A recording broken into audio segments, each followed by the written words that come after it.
You can access the entire episode now on our website, forbiddenknowledge.news, Rumble, and all podcast platforms. I want to get to the metaphysical side of things, especially when it pertains to the nature of psychopathy, the high-level powerful people that attempt to steer humanities in dark directions. It seems like people at these high levels, and even the person you were speaking about, your cult leader, has a level of psychopathy that I look at most people and I don't see, and I try to ponder on it, and I can't understand how people can do some of the things that these seemingly evil people do. And I have an understanding now that everything has a spiritual base, that we are spiritual beings, and the nature of what a lot of what people do in their darkest nature comes from spiritual darkness, comes from interacting with dark energetic forces, whether you realize it or not, that can continue to lower your state of being, your, if you want to call it, vibratory state, lower your vibrations until you no longer can recognize that connection to God or Source, and you are now doing the bidding of these dark forces. And that's the way I kind of see these psychopaths, these global leaders, these cult leaders, these pedophiles, some celebrities, people in power are operating.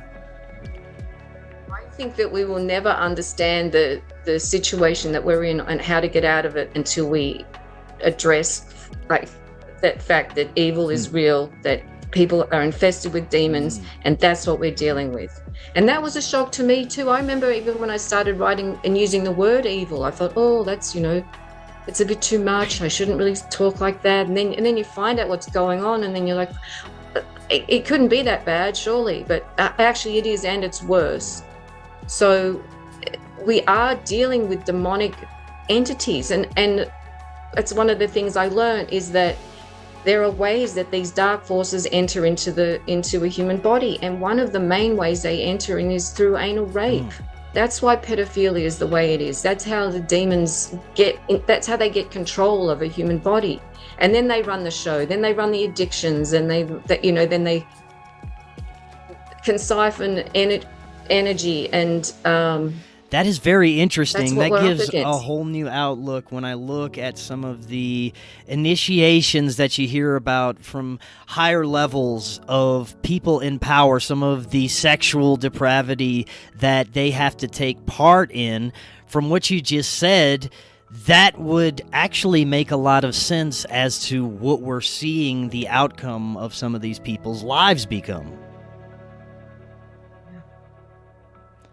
It's demon infestation, and the only way to protect from that is to keep your vibration high, and not sell out. Just to really maintain a high vibration. And also just to have integrity, and that your focus is to be a good person, doing good things. Just keep that focus, and that is protection against the evil entities who do continue to test us and fuck with us and push us off our path. One of the most difficult things that we can do as messengers of this information is trying to present it to people that have not been exposed to this, that enjoy the material, that enjoy being immersed in the physical roles that they're playing and being unaware of the spiritual nature of this reality. The people that some call NPCs, I think that's a bad term. I think we all have the potential to come online and become aware and become spiritual beings, but there are some people that have been so deeply programmed with fear everything that surrounds them on a daily basis, telling them that this is all there is to their lives. They wake up, they go to work, they may be rewarded with a beer at the end of the evening and a TV show, and then they repeat that for the rest of their lives, and they're told that that's all there is to their lives. And it's very difficult to get a lot of these people to become aware of the levels of darkness that they're dealing with, and that they play a role in it every day, that they allow a lot of these things to happen. They've participated with a lot of the dark arts agendas. They voted. They've allowed people to be in power. They've eaten the poisonous food.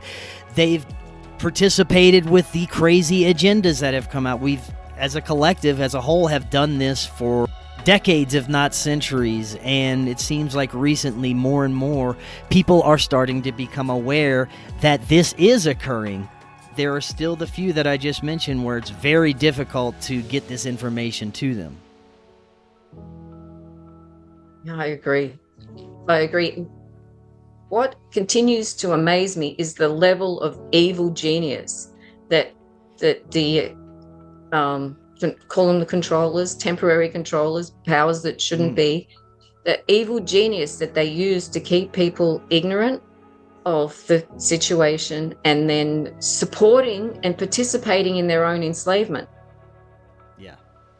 It's because that's what's really enslaving us, is participation in the system itself. Because that's what's holding it up. That's what, paying taxes is doing. That's what voting's doing, like you said. That's what swallowing the pills is doing, and buying the food is doing. And I don't know what the answer to that is. Like, I know there's a lot of people out there who are using their voice to bring this to people's attention. And I feel like it's an individual calling, really. Like, obviously you're called to create a platform to speak out about it. For other people, it might be just a simple offering of a neutral vibration or a positive vibration that adds to the entire energy field. And hopefully, but I feel like that's an effective way to bring about change rather than shaking people. Yes. Now let's get a little bit into your books, Right. because I think this is a good segue. It relates very much to what we were just talking about, starting with your first book. Give us a synopsis of Putting on the Armor of God, a survival handbook for the Great Awakening in New Earth. I was writing the book that I'm actually writing now. And then in December 2020, I just felt a new book coming through, and I started writing it and put it out at the start of all the bullshit, really, with saying, hey, this is bullshit, don't go along with this.